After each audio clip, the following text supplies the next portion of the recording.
नमस्कार, आप देख रहे हैं बिहार 24/7 न्यूज। आज की प्रमुख खबरें। बिहार सरकार में वित्त मंत्री सम्राट चौधरी ने पेश किया बिहार का बजट। युवा, शिक्षा, रोजगार पर विशेष ध्यान। बिहार में करीब 3,17,000 करोड़ का बजट हुआ पेश। बजट में निजी निवेश को प्रोत्साहित किया गया, रोजगार युक्त निवेश को बढ़ावा देने की बात कही गई। साथ ही शहर में महिलाओं के लिए स्पेशल जिम खोलने की भी सम्राट चौधरी ने घोषणा की है। हर पंचायत में कन्या विवाह मंडप, महिला हाट की स्थापना, कामकाजी महिलाओं के लिए छात्रावास की स्थापना। इस बजट में विकास कार्य, खासकर मुख्यमंत्री नीतीश कुमार की प्रगति यात्रा में की गई घोषणाओं को पूरा करने पर जोर दिया गया है। साथ ही ग्रामीण विकास, पथ निर्माण, नगर विकास, स्वास्थ्य, सिंचाई, पर्यटन और खेल विभाग पर भी जोर दिया गया है। वायु प्रदूषण के खिलाफ दिल्ली सरकार की अहम पहल। राष्ट्रीय राजधानी दिल्ली में वायु प्रदूषण को नियंत्रित करने के लिए दिल्ली सरकार ने बड़ा कदम उठाया है। 31 मार्च के बाद पेट्रोल पंप पर 15 साल से अधिक पुराने वाहनों को पेट्रोल और डीजल नहीं मिलेगा। बिहार विधानसभा में बजट सत्र का आज दूसरा दिन है। इस साल बिहार विधानसभा चुनाव है और उससे पहले यह राज्य सरकार की अंतिम बजट है। बजट से पहले पक्ष विपक्ष में आरोप प्रत्यारोप का दौर जारी रहा। मंत्री अशोक चौधरी ने तेजस्वी यादव को नसीहत देते हुए कहा है कि राजद का साल 2010 से भी खराब प्रदर्शन 2025 के चुनाव में होगा। अशोक चौधरी ने तेजस्वी यादव को इसके लिए तैयार रहने की सलाह दी है। पूर्णिया से निर्दलीय सांसद पप्पू यादव ने कहा, नीतीश कुमार के बिना बीजेपी की कोई हैसियत नहीं है। बीजेपी के पास सीएम पद के लिए कोई चेहरा नहीं है। एनडीए को हराने के लिए कांग्रेस जरूरी है। मुख्यमंत्री जी नीतीश कुमार जी के चेहरा पसंद बीजेपी को कभी न था न होगा। तो नीतीश कुमार जी का पसंद नहीं है तो जनता दल यू इनोमस चेहरा है वो। और नीतीश कुमार जी के अलावे कोई चेहरा बीजेपी में इस जन्म में है भी नहीं। और बीजेपी में मुख्यमंत्री के बनने लायक जबरदस्ती स्नो पाउडर लगा के बना दीजिए, अलग बात।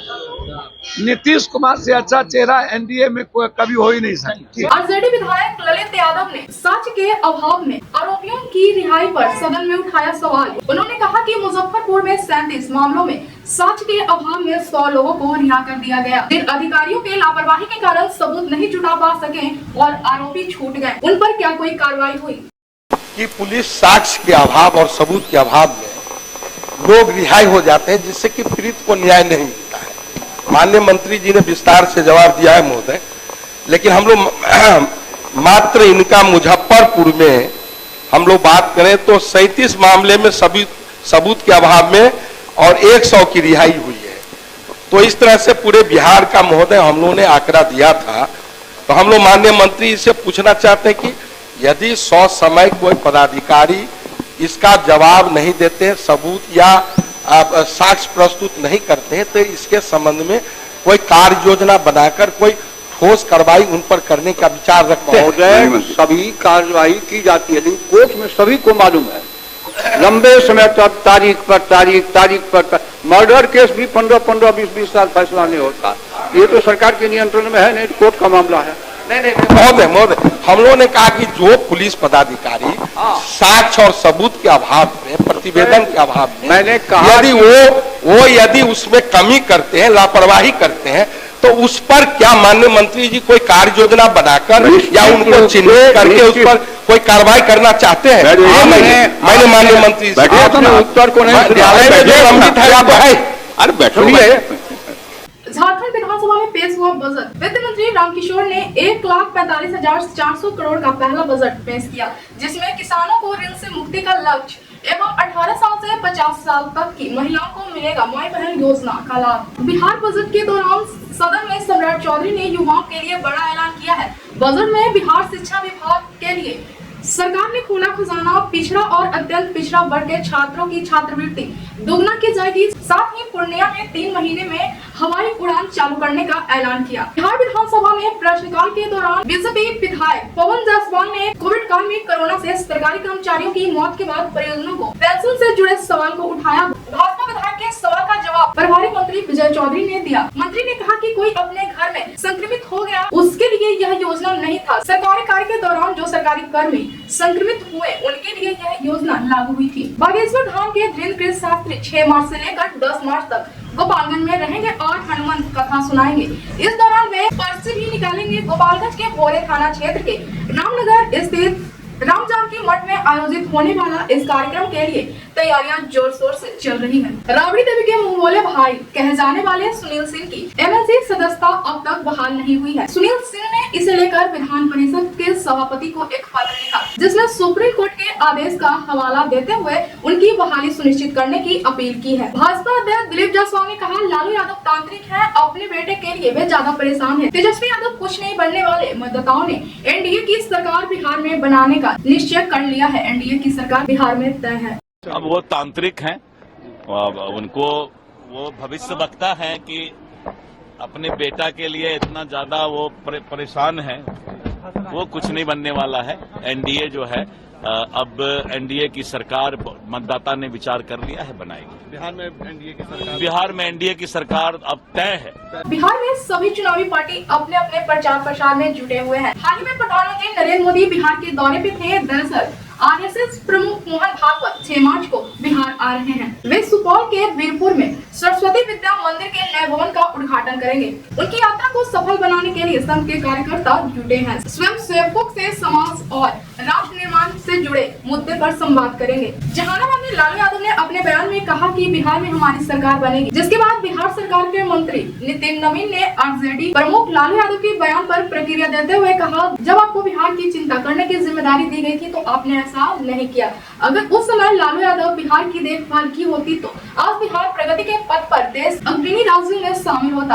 आपने बिहार का विनाश कर दिया है। नीतीश कुमार और प्रधानमंत्री मोदी ने बिहार को विकास दिया है। केंद्रीय मंत्री गिरिराज सिंह ने कहा, बिहार की सरकार नीतीश कुमार सोच और प्रधानमंत्री मोदी के समर्थन वाली सरकार है। बिहार में लगातार विकास हो रहा है और तेजस्वी यादव के कहने से बिहार के लोग फिर से अंधेरे में नहीं जाएंगे, लालटेन युग में नहीं रहेंगे। बिहार उजाले में है और उजाले में जाएगा। सरकार को बताया है 20 साल पुराना खटारा गाड़ी से तुलना किया है, ट्वीट किया है।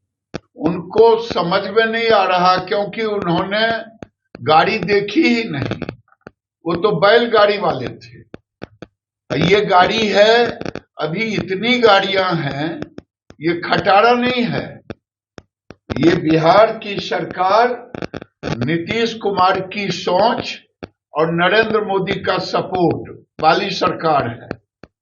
जैसे बिहार में सड़कों का जाल बिछ गया, बिहार में जितने लाइन थे सबको डेवलप कर गया। नवादा जैसे डबल लाइन हो गया, क्यों नवादा, बिजली लग गई। अब लोग धकाधक चल रहे हैं, अब फटाफट काम कर रहे हैं। और तेजस्वी जी, आपके कहने से बिहार की जनता फिर से अंधेरे में नहीं रहेगा, लालटेन युग में अब फिर से उजाले में है और उजाले में जाए। दिल्ली में बीजेपी ने आर्थिक रूप से कमजोर वर्ग की महिलाओं को 2500 रुपए प्रतिमाह देने का वादा चुनाव में किया था। अब सरकार बनने के बाद पार्टी इसे पूरा करने के लिए 8 मार्च को रजिस्ट्रेशन प्रक्रिया शुरू करेगी। लाभार्थियों की सूची 1.5 महीने में तैयार होगी। महिलाओं से योजना के लिए रजिस्ट्रेशन करवाने की अपील की गई है। बहुजन समाज पार्टी बीएसपी प्रमुख मायावती ने अपने भतीजे आकाश आनंद को पार्टी के सभी पदों से रविवार को हटा दिया है। उन्होंने कहा, अब उनकी आखिरी सांस तक पार्टी में उनका कोई उत्तराधिकारी नहीं होगा। बसपा सुप्रीमो मायावती ने आकाश आनंद को पार्टी के उत्तराधिकारी समेत सभी पदों से हटा दिया है। ऐसे में बड़ी संख्या में बसपा के कार्यकर्ता मायावती के इस फैसले से नाराज भी हुए हैं। इसी बीच कांग्रेस के एक नेता ने बसपा कार्यकर्ताओं को खास ऑफर भी दिया है। उदित राज ने बसपा के कार्यकर्ताओं से कांग्रेस में शामिल होने का अनुरोध किया है। बसपा के राष्ट्रीय अध्यक्ष मायावती द्वारा अपने भतीजे आकाश आनंद को पार्टी के सभी जिम्मेदारियों से मुक्त किए जाने के कुछ घंटों बाद कांग्रेस नेता उदित राज ने बसपा कार्यकर्ताओं से कांग्रेस पार्टी में शामिल होने का आग्रह किया है। 15 साल पुराने वाहनों को पेट्रोल और डीजल की बिक्री पर रोक लगाने पर भाजपा सांसद योगेंद्र चंदोलिया ने कहा, दिल्ली सरकार का फैसला कड़ा फैसला हो सकता है, लेकिन यह भी जरूरी है क्योंकि दिल्ली में प्रदूषण के लिए हम लगातार संघर्ष कर रहे थे। दिल्ली के लोगों के स्वास्थ्य के लिए प्रदूषण न बढ़े, इसके लिए यह कदम उठाना पड़ेगा। फैसला कड़वा हो सकता है, लेकिन यह दिल्ली के हित के लिए फैसला है। भोजपुर से एक बार फिर से हर्ष फायरिंग का मामला सामने आया है, जिसमें गोली लगने की वजह से एक बच्चे की मौत हो गई। ततरिया गांव में शादी समारोह के दौरान हुआ फायरिंग, सिर में गोली लगने से एक बच्चे की हुई मौत। गुस्साए लोगों ने आरएस सासाराम रोड को किया जाम, गिरफ्तारी की मांग को लेकर जमकर हुआ बवाल। राज्यपाल आरिफ मोहम्मद खान अचानक मुख्यमंत्री नीतीश कुमार से मिलने सीएम आवास पहुंचे। मुख्यमंत्री नीतीश कुमार को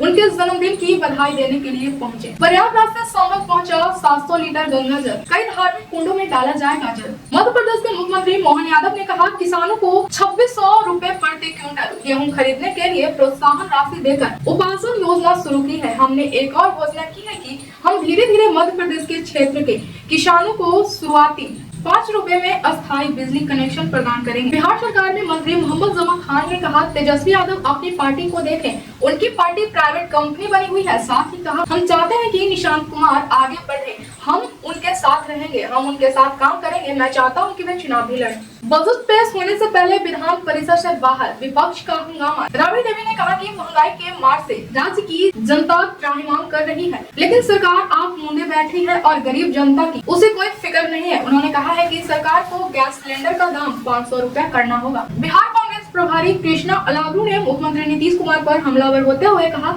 बिहार की डबल इंजन सरकार हटाना से भी गई गुजरी है। जनता को पूछना चाहिए कि 20 साल में नीतीश कुमार ने क्या क्या किया। नेता प्रतिपक्ष तेजस्वी यादव ने अपने सोशल मीडिया एक्स हैंडल पर एक वीडियो पोस्ट किया है, जिसमें वो दावा कर रहे हैं कि जो वादा वो जनता से कर रहे हैं उसे पूरा भी करेंगे। उन्होंने इशारों में नीतीश कुमार पर भी तंज कसा है। तेजस्वी यादव अक्सर ही नीतीश कुमार की उम्र को लेकर सवाल उठाते हैं। अब तेजस्वी यादव कहते नजर आ रहे हैं कि मैं 36 साल का हूँ, 75 साल का नहीं। मैं जुगलबाजी नहीं करता, मेरे को लंबी राजनीति करनी है, जो कहूँगा वो करके दिखाऊंगा। अभी तक जो भी कहा है वो किया है। मेरी उम्र भले ही कच्ची है लेकिन जुबान पक्की है।